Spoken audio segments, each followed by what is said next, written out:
자, 미셸 박스틸 주한 미국 대사가 이제 한국에서 벌써부터 활발한 활동을 하고 계시더라고요. 지금 보면은 뭐 저기 인터넷에서도 소셜 미디어에서 계속 활동 사항이 이렇게 나오죠. 여기 보시면은 스틸 대사 부임 전 강경화 대사 만나서 한미 동맹 논의했다. 그리고 남대문 시장 추억 새록새록. 그래서 미국 대사 발로 뛰며 현장 외교 이렇게 이런 뉴스들이 이제 연달아서 나왔는데요. 제가 볼 때는 아마 강경화 대사하고 만났을 때 좀 확실한 이렇게 메시지를 준 것 같아요. 미셸 스틸 대사께서. 그래서 두 대사가 이제 만났다는 소식이 전해지지 않았습니까? 그래서 공개된 발표만 보면 양측이 한미동맹 발전과 경제, 첨단 기술, 조선, 원자력 협력을 논의했다는 그런 평범한 외교 기사가 나왔어요. 그냥 딱 보면 그냥 평범한 기사예요. 요것만 봐도 연합뉴스만 보면. 근데 이제 두 사람 만남이 이루어진 시점 그리고 그 직전 상황을 살펴보면 실제 대화는 공개된 발표보다 훨씬 심각하고 무거웠을 가능성이 높습니다. 특히 쿠팡하고 구글을 비롯해서 미국 기업 차별 논란이 첫날부터 테이블 위에 올라갔을 가능성이 굉장히 높다고 봅니다. 시간 순서부터 볼까요? 강경화 주미대사는 지난 7월 8일 워싱턴에서 기자 간담회를 열고 쿠팡 문제가 한미 관계에 부담으로 작용하지 않도록 미국 측하고 계속 협의하겠다고 밝혔습니다. 그런데 당시 상황은 이재명 정부가 설명한 것처럼 단순히 안정적으로 관리되고 있는 문제가 아니었어요. 연방하원 법사위원회가 이재명 정부가 쿠팡을 비롯해서 미국 기업들을 차별적으로 공격하고 있다는 내용의 보고서를 발표했죠. 또 백악관까지 쿠팡이 이재명 정부로부터 부당하게 표적이 됐다는 취지의 우려를 제기하기도 했습니다. 그래서 강경화 대사 본인도 미국 의회뿐 아니라 백악관까지 쿠팡 문제를 공개적으로 거론한 것에 대해서 한국 외교 당국이 놀랐다는 사실을 인정을 했습니다. 이건 매우 중요한 사안이죠. 쿠팡 문제가 더 이상 기업 하나 개인정보 유출이나 공정거래 조사 문제가 아니라 백악관 그리고 미국 의회가 직접 개입하는 그런 한미 외교 문제. 한미 외교 문제 중에 어떻게 보면은 제일 중요한 이슈로 지금 확대가 됐습니다. 그리고 불과 며칠 뒤인 7월 14일 강경화 대사가 갑자기 한국으로 일시 귀국한다는 발표가 나오지 않았습니까? 그래서 외교부는 조현 외교부 장관 지시에 따라서 강 대사가 7월 15일부터 19일까지 한국에서 관계부처들과 한미 현안을 협의한다고 그렇게 밝혔죠. 그래서 공식적으로 확인된 혐의 대상에는 대미 투자 그리고 관세 문제, 또 우라늄 농축 재처리, 원자력 추진 잠수함뿐만 아니라 쿠팡 사안과 정보통신망법 대응도 포함되어 있었습니다. 그래서 강경화 대사 귀국이 단순한 그런 정기보고나 휴가가 아니었다는 거죠. 미국 현지에서 느끼는 긴박한 분위기를 한국 정부에 직접 이렇게 전달하고 산업통상부, 기획재정부, 국방부, 과학기술정보통신부까지 관련 부처 대응을 조율하기 위한 귀국이었어요. 그래서 강 대사는 한국에 도착한 뒤에 쿠팡 문제에 대해 이렇게 말했죠. 내가 생각했던 것보다 훨씬 지금 이 이슈가 오래가고 있다. 이 한마디에 당시 워싱턴 분위기가 그대로 담겨 있다고 봅니다. 그래서 이재명 정부는 처음에 쿠팡 문제가 시간이 지나면 가라앉을 것으로 그렇게 착각을 했던 것 같아요. 한국 법에 따라 조사한 거고 미국 기업이라고 차별한 게 아니라는 설명만 반복하면 해결될 것으로 판단했을 겁니다. 하지만 워싱턴 반응은 달랐죠. 법사위원회가 한국 정부 조치를 차별적 대우 그리고 괴롭힘으로 그렇게 규정을 했습니다.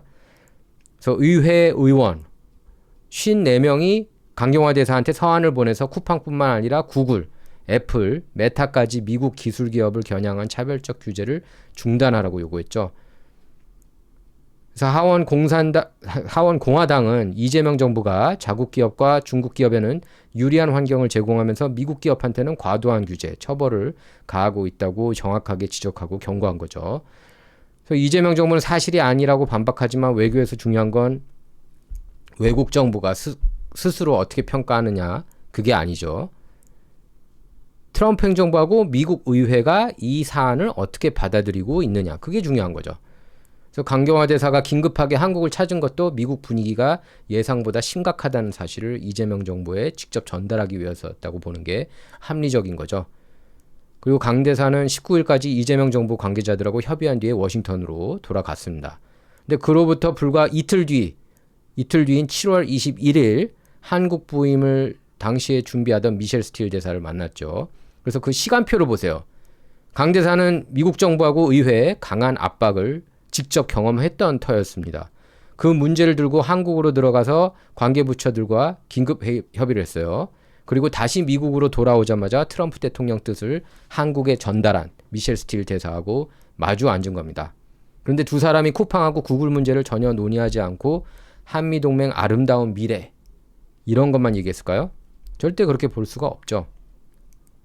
물론 두 사람 비공개 대화 내용이 공개된 건 아니지만 지금 뭐 측근들 얘기에 따르면 미셸 스틸 대사가 이 자리에서 강력하게 경고 메시지를 보낸 것으로 그렇게 전해졌습니다.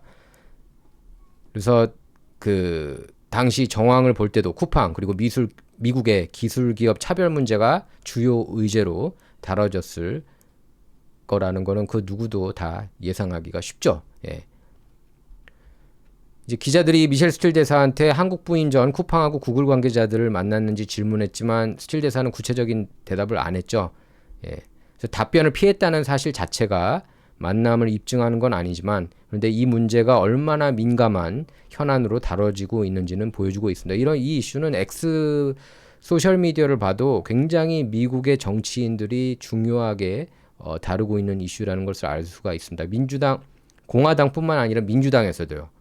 예, 민주당에서도 어쨌든 구글하고 메타 이런 기업들이 친민주당 기업이라는 건 여러분께서 잘 아실 겁니다. 구글은 지금도 굉장히 리버럴하고 그러니까 민주당에서도 신경을 쓰는 거예요. 공화당뿐만 아니라. 스틸 대사는 직업 외교관이 아니죠. 예, 공화당 소속 연방 하원 의원을 지냈고 마이크 존슨 하원 의장 그리고 공화당 지도부 추천을 받아가지고 트럼프 대통령이 직접 선택한 정치인 출신 대사입니다. 그러니까 마이크 존슨 연방 하원 의장 하우스 스피커 추천에 의해서 주한 미 대사가 되신 분이에요. 그래서 스틸 대사는 한국 정부, 이재명 정부 그리고 무조건 좋은 관계만 유지하라고 파견된 사람이 아닙니다. 어떻게 보면 솔직히 말해서 트럼프 대통령이 한국 가서 싸우라고 보낸 거예요. 이재명 정부하고 부딪혀라. 이재명 정부는 지금 완전히 중국의 꼭두각시 역할을 하고 있으니까 당신이 가서 혼쭐을 내라고 간 거예요. 트럼프 대통령의 메신저로서 간 겁니다. 본인도 그렇게 말씀을 하셨어요. 저랑 통화할 때 나는 트럼프 대통령 메신저로 가는 거라고. 메신저로 가는 거라고. 트럼프 행정부와 미국 기업 이해관계를 지키고 이재명 정부가 미국과의 합의를 제대로 이행하는지 확인하기 위해 파견된 대통령 대표라고 볼 수가 있겠습니다. 트럼프 대통령하고 작년에 정상회담 했을 때 그 약속들을 지키는지 안 지키면은 혼내는 그런 역할을 맡고 간 거예요. 예. 제대로 가고 있는지 안 가고 있는지 동맹국으로서 아무리 뭐 좌파 정당이고 친중이라고 해도 트럼프 대통령 말 따르는지 안 따르는지 그거 확인하러 간 겁니다. 합의한 사항 지키는지 안 지키는지. 트럼프 대통령 외교 스타일도 분명하죠. 문제가 있으면 실무선에서 몇 달 동안 돌려 말하도록 기다리는 사람이 아니죠. 처음부터 요구사항을 분명하게 제시하고 상대가 행동으로 결과를 보여주기를 요구를 하는 겁니다. 그러니까 지금 삐딱선을 바로 타는 걸 알고 있는 거예요. 트럼프 대통령은. 쿠팡 딴지 걸고. 지금 미국에서 가장 중시하는 기업 중에 하나가 쿠팡 아니에요? 지금 모든 정황을 밀어볼 때 의회가 계속 쿠팡 얘기를 더 많이 하잖아요. 구글보다도 지금. 미국에서. 그런 트럼프 대통령이 미셸 스틸 대사를 한국에 보내면서 쿠팡하고 구글 문제를 신속하게 정리하라는 메시지를 당연히 전달했겠죠.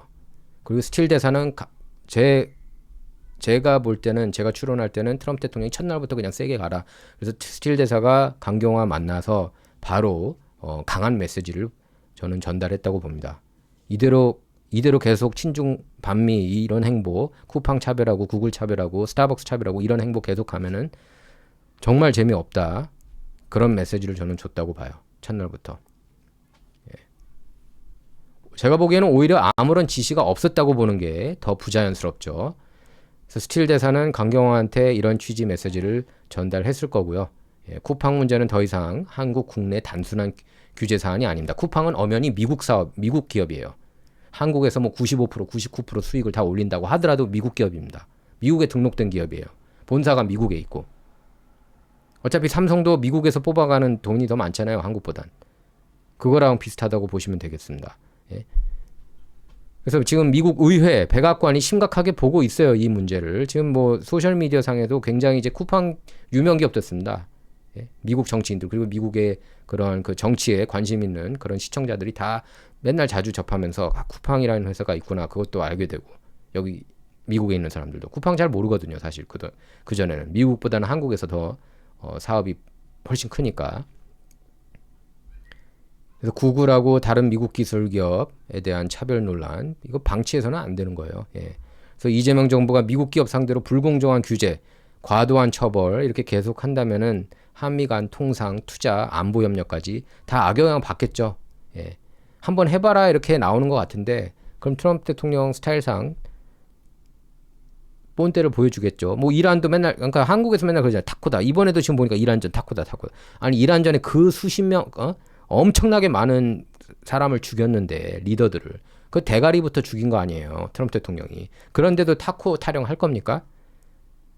그러니까 이재명도 계속 트럼프 대통령한테 타코 이러다가 정말 뒤지게 두드려 맞는 수 있는 거죠. 예?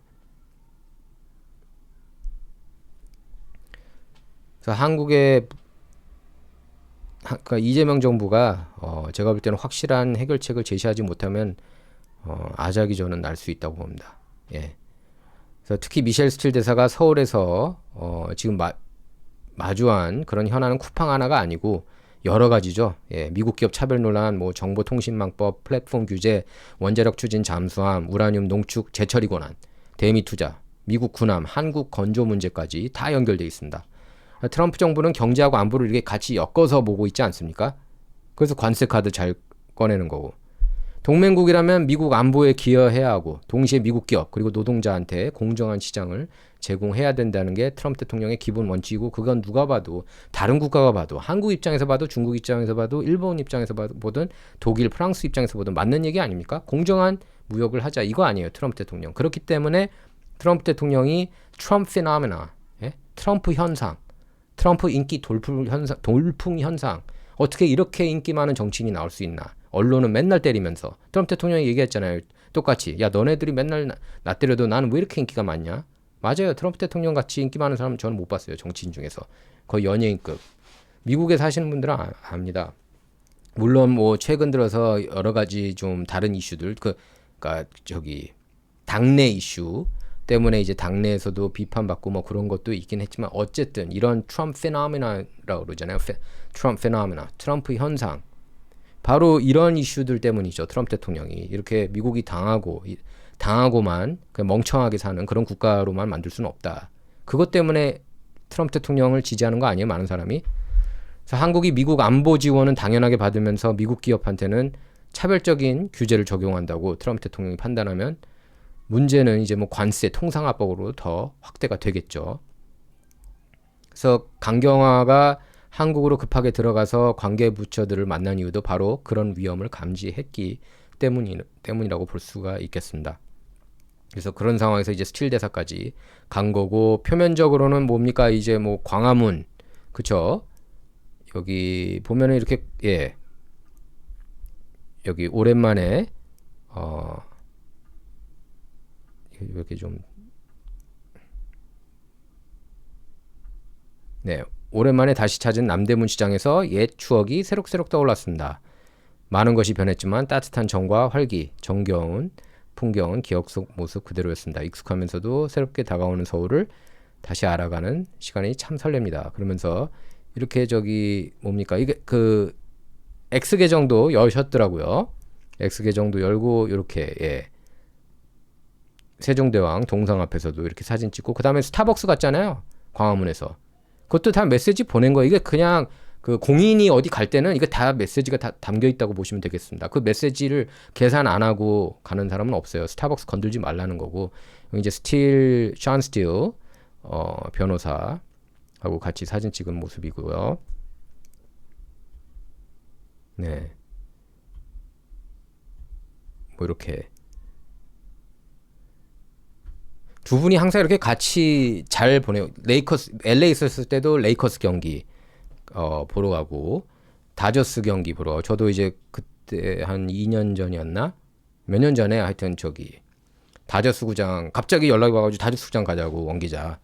예, 그래서 제가 이제 그 스틸 대사 부부하고 같이 이렇게 간 적이 있었습니다. 다저스 스타디움에서. 그래서 저기 예, 아주 즐겁게 경기도 보고 했었는데 항상 이렇게 그 같이 이렇게 자주 다니세요.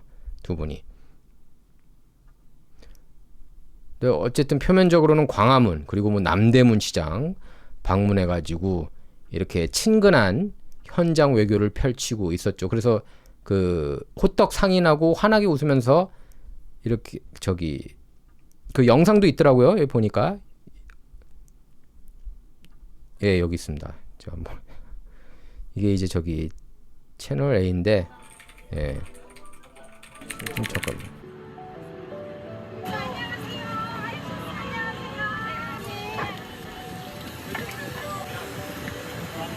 잘 먹을게요.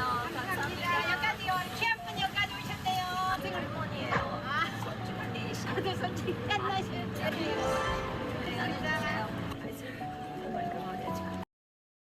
네.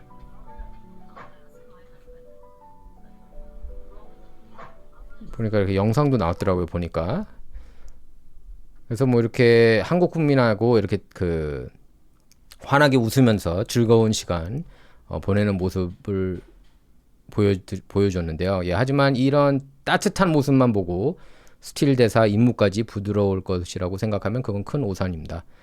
원래 스틸 대사가 굉장히 이렇게 강하신 분이에요. 예.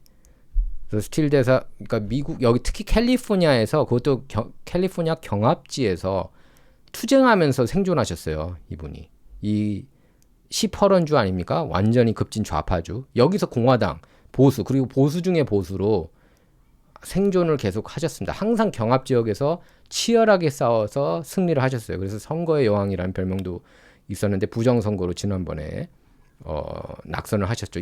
개표를 22일 동안 했습니다. 캘리포니아 이 미친 캘리포니아에서 22일 개표 끝에 역전패를 했는데 저는 그때 몇 표? 300표 차인데 제가 볼 땐 부정표가 엄청나게 들어간 것 같습니다. 스마트 베네수엘라 시스템을 써요. 참고로 여기 캘리포니아는 스마트매틱.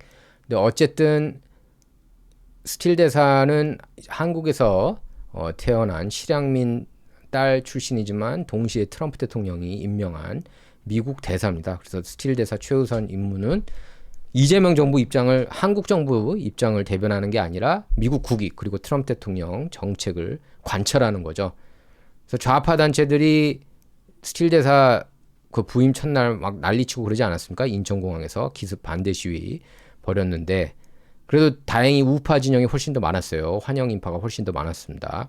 그러니까 스틸 대사가 어느 정도로 센지는 제가 잘 알아요. 왜냐면 여기 있는 한인 2세, 정신 나간 한인 2세들이 좀 있습니다. 공산주의 노래 부르고 마오쩌둥 존경하는 애들도 있고 뭐 김일성 존경하는 애들이 의외로 많아요. 여기 2세들 보면은 모택동을 그렇게 좋아하고 신처럼 떠받들더라고요. 보니까. 그러니까 얘네들이 기독교 하나님은 안 믿으면서 예수님만 안 믿으면서 마오쩌둥은 또 신처럼 떠받들더라고요. 공산주의 애들 보면. 근데 여기 그런 그 2세 한인들 좌파 애들 공산주의 애들 요새 공산주의자들이 많잖아요. 미국도 좀 많아지고 있는데 이 공산주의자들이 제일 싫어하는 사람 정치인이 누구냐? 바로 미셸 스트립입니다. 솔직히 입에서 맨날 이 미셸 스트립 이름이 자주 나와요. 얘네들 보면은. 그러니까 스틸 대사가 얼마나 반공 정신이 투철한지 그것만 봐도 알 수가 있습니다. 스틸 대사를 계속 이렇게 그 못마땅해 하는 거야. 얘네들은 그 정신 나간 급진 좌파 공산주의자들이. 미국에서도 그래서 공산주의자들이 스틸 대사 모르는 사람이 없어요. 스틸 대사가 워낙에 그 반공 공산주의를 입만 열면 때리기 때문에 예. 그리고 중국 타겟으로 계속 이렇게 때려왔죠. 그러니까 중국을 싫어하는 게 아니라 공산당이 잘못됐다. 이데올로기가 잘못됐다는 걸 그 뼛속까지 이렇게 새기신 분이기 때문에 그렇다고 보시면 되겠습니다. 그래서 뭐 한인이다 미셸 스틸 한인이라는 상징성만 가진 의존용 대사가 아니라 트럼프 대통령하고 이렇게 직접 소통하고 이재명 정부를 압박할 수 있는 정치인 출신 대사라는 사실을 알고 있기 때문입니다. 예. 그러니까 그러니까 이재명 정부를 압박하러 저는 갔다고 봐요. 솔직히 말씀. 이건 이제 저만의 추론인데 스틸 대사를 한국에 지금 보낸 거는 이재명 정부 압박하러 가는 거고 트럼프 대통령 메신저로서 가는 거고 아마 경고를 많이 할 거예요. 아마 스틸 대사가 앞으로도 계속 이재명 정부한테 지금 트럼프 대통령 뜻은 이런데 동맹국으로서 지금 뭐 하는 거냐 이런 식으로. 그래서 결국 이재명 정부가 긴장해야 하는 이유는 분명하죠. 미셸 스틸 대사는 한국말하고 한국 문화를 굉장히 잘 이해를 하고 하시는 분입니다. 그래서 이재명 정부가 한국 정부가 어떤 말로 문제를 포장하는지도 바로 알아들 수 있는 분이고요. 동시에 미국 의회 그리고 백악관 분위기까지 아주 면밀하게 정확히 알고 계신 분입니다. 이분은 완전히 그냥 그런 임명직하고 선출직하고 차원이 달라요. 미국에서도. 그러니까 베테랑 정치인이고 뭐 연방 하원에만 있을 뿐만 아니라 오렌지 카운티에서도 계시고 캘리포니아 주 조세 형평국 위원장 출신이에요. 예, 잔뼈가 굵습니다. 남편도 션 스틸도 공화당 실세 중에 한 분으로 통하시는 분이고, 트럼프 대통령이 캘리포니아 올 때 공항에 마중 나갔던 분들이 이제 바로 스틸 대사 부부였고요. 그 전에 뭐 여기 캘리포니아 올 때 자주 만났죠. 스틸 대사가. 그러니까 뭐 사실 스틸 대사가 뭐 완전히 마가라고 보기에는 조금 기득권하고 좀 많이 아시는 분이죠. 사실 완전히 아웃사이더는 아니니까. 근데 하지만 그 중에서도 친트럼프라고 할 수가 있겠습니다. 그리고 그 남편분 저는 이제 그런 느낌이 들었어요. 스틸 대사의 남편분 션 스틸 변호사를 보면은 말을 굉장히 잘하시거든요. 그분이 그리고 화끈해요. 정말로 화끈하고 속 시원하고 같이 있으면 이렇게 얘기하다 보면. 근데 그 션 스틸 변호사가 약간 스타일이 트럼프 스타일하고 비슷해요. 화끈하고. 예. 그래서 트럼프 대통령하고 잘 통합니다. 그래서 어쨌든 이재명 정부가 워싱턴하고 서울에서 이렇게 서로 다른 말을 하는 게 그전보다는 훨씬 어려워질 겁니다. 예, 그래서 강경화 대사 그리고 미셸 스틸 대사 회동은 단순한 상견례가 아니었다고 볼 수 있겠습니다. 그래서 미국에서 이렇게 심각한 경고음을 들은 강 대사가 한국 정부의 상황을 이재명 정부한테 상황을 전달한 직후 트럼프 대통령이 내세운 대표하고 이렇게 다시 마주 앉은 자리였고 분명히 이 자리에서 한미동맹 발전 그런 얘기보다는 제가 볼 때는 훨씬 더 구체적인 얘기가 나왔을 겁니다. 쿠팡, 구글, 미국 기업 차별, 통상 압박, 안보 협력 이런 엄청난 무거운 청구서가 놓였을 겁니다. 그게 아마 트럼프 대통령 스타일이고요. 트럼프 대통령이 아마 그런 직접적인 저는 전달을 했을 거라고 봐요. 스틸 대사한테. 한국으로 가기 전에 아마 직접 통화도 했을 거라고 봅니다. 트럼프 대통령으로부터 메시지를 받아서. 그리고 스틸 대사도 자기 임무를 확실하게 알더라고요. 트럼프 대통령의 메신저로 나는 한국에 간다고 그렇게 말씀을 하셨습니다. 그래서 스틸 대사 서울 부임은 미국의 본격적인 압박이 시작됐다는 의미로 볼 수가 있습니다. 그래서 트럼프 대통령 메시지는 이제 워싱턴 서안이 아니라 서울 한복판에서 직접 전달하는 거예요. 그전에는 대사들이 아니었습니까? 다 계속 몇 년간. 근데 이제 스틸 대사가 메시지를 들고 한국에 간 겁니다. 그래서 이재명 정부가 패닉에 빠질 수밖에 없는 진짜 이유도 바로 여기에 있다고 할 수가 있겠습니다. 자, 한번 보시면은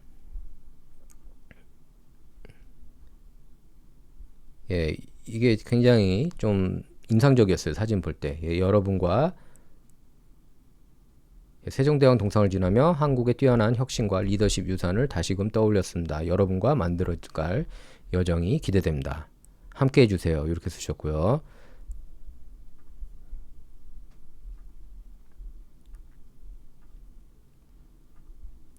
오늘 한국 관련된 뉴스들이 좀 나왔습니다. 연달아서. 미국의 또 그 미친 좌파 한인이 또 요새 또 화제가 되고 있어가지고 이렇게 호떡을 또 이렇게 드시는 모습. 스틸 대사가 미국 정치를 굉장히 훤히 잘 아시고 한국 정치도 잘 아시기 때문에 정말 역대급 이렇게 대사로 남지 않을까 생각이 돼요. 여기 보시면 동아일보에 나왔는데 스틸 대사 부임 전날 부모가 다녔던 영락교회 방문.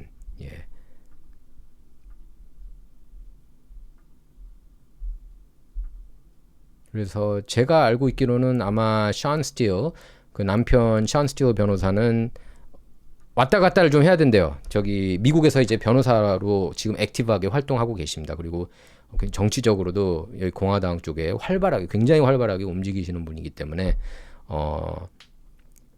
저기 아마 왔다 갔다 하실 걸로 알고 있습니다. 한국하고 미국하고. 미국에 아무래도 비즈니스를 좀 이렇게 활발하게 하시다 보니까, 그리고 정치적으로도 공화당 쪽에 워낙에 활발하게 활동하시는 분이기 때문에 왔다 갔다 하는 걸 해야 되는 걸로 알고 있습니다.